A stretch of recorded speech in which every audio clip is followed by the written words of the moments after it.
Hello everyone, आज हम class 8th में एसएसटी पढ़ेंगे और ये हमारा हिस्ट्री का चैप्टर है, थर्ड, ग्रामीण क्षेत्र पर शासन चलाना। इसमें हम समझेंगे कंपनी दीवान बन गई। तो 12 अगस्त 1765 को मुगल बादशाह ने ईस्ट इंडिया कंपनी को बंगाल का दीवान तैनात किया। बंगाल की दीवानी हाथ आ जाने पर अंग्रेजों ने निश्चय किया कि ये एक बहुत बड़ी घटना है। जब हमें भारत का शासन मिल गया है तो दीवानी मिलने के तौर पर कंपनी अपने नियंत्रण वाले भूभाग के आर्थिक मामलों की मुख्य शासक बन गई थी। कहने का मतलब है कि जिस इलाके में कंपनी ने अपना शासन किया था उस इलाके में अब वह वहाँ के आय व्यय यानी कि आर्थिक मामलों में अपना हस्तक्षेप कर सकती थी। समय के साथ कंपनी को यह भी समझ में आने लगा कि अब उसे सावधानी से आगे बढ़ना होगा, क्योंकि कंपनी समझ गई थी कि हमें होशियारी से ही कार्य करना होगा। बिना होशियारी के हम भारत में अपना वर्चस्व नहीं स्थापित कर सकते हैं, क्योंकि बाहरी ताकत होने की वजह से उसे उन लोगों को भी शांत रखना था जो गांव देहात में पहले शासन चला चुके थे और जिनके पास अभी भी काफ़ी ताकत और सम्मान था। ऐसे जो लोग स्थानीय सत्ता में रह चुके थे उन्हें नियंत्रित करना तो ज़रूरी था, लेकिन उन्हें खत्म नहीं किया जा सकता था, क्योंकि जो लोग यहाँ के रहने वाले हैं उनका वर्चस्व हम नॉर्मल समझ सकते हैं कि ज़्यादा होगा। क्योंकि अगर समझा जाए तो उन लोगों का अपने लोगों पर पहले नियंत्रण हो जाएगा किसी बाहरी व्यक्ति के अकॉर्डिंग। ठीक है, अब आगे समझते हैं कंपनी की आमदनी। यानी कि अब कंपनी देश में आ गई थी, उसने अपनी सत्ता स्थापित कर दी थी, लेकिन अब आमदनी भी तो एक बहुत बड़ा स्रोत है। बिना आमदनी के कोई भी कार्य नहीं हो सकता है। तो कंपनी दीवान बन गई थी, लेकिन अभी भी खुद को एक व्यापारी ही मानती थी। कंपनी भारी भरकम लगान तो चाहती थी, लेकिन उसके आकलन और वसूली की कोई नियमित व्यवस्था करने में हिचकिचाती थी। उसकी कोशिश यही रहती थी कि वे ज़्यादा से ज़्यादा राजस्व हासिल करो और कम से कम कीमत पर बढ़िया सूती और रेशमी कपड़े खरीदे। इस कारण 5 साल के भीतर बंगाल में कंपनी द्वारा खरीदी जाने वाली चीज़ों का कुल मूल्य दोगुना हो गया था। यानी कि अब कंपनी क्या कर रही थी कि कम कीमत में भारत से चीज़ें खरीद रही थी और उन्हें ज़्यादा मुनाफे पर बेचती थी। और 5 साल के भीतर उसने क्या किया कि जितनी भी चीज़ें खरीदी उनके दाम उसने बढ़ा दिए, हमारे भारत में भी और विश्व मार्केट में भी। 1865 से पहले कंपनी ब्रिटेन से सोना और चांदी आयात करती थी और इन चीज़ों के बदले सामान खरीदती थी।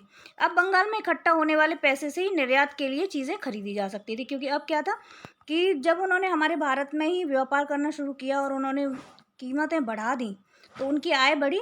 अब उन्हें अपने देश से सोना चांदी मंगाने की ज़रूरत नहीं थी हमें हमसे सामान लेने के बदले में। अब वो हमारे भारत से ही पैसा इकट्ठा कर रही थी और हमसे ही चीज़ें निर्यात कर रही थी। बंगाल की दीवानी मिलने के बाद अंग्रेजों की नीतियों से बंगाल की अर्थव्यवस्था गहरे संकट में फंसती जा रही थी। इसी बीच 1770 में बंगाल में भीषण अकाल पड़ा। इससे बंगाल में 1 करोड़ लोगों की मौत हो गई, जो कि बंगाल की आबादी का 1/3 हिस्सा था।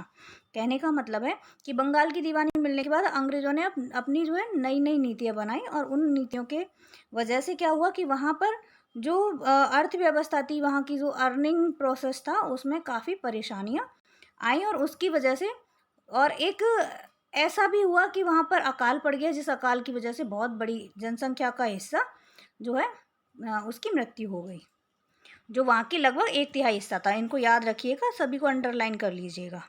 खेतों में सुधार की ज़रूरत। अर्थव्यवस्था में अपना राजस्व को तय करने के लिए ही 1793 ईस्वी में कंपनी ने स्थायी बंदोबस्त लागू किया था। इसको जरा, जो राजस्व लिख रहा है इसको राजस्व लिख लीजिएगा। इस समय गवर्नर जनरल लॉर्ड कॉर्नवालिस थे। किस समय पे?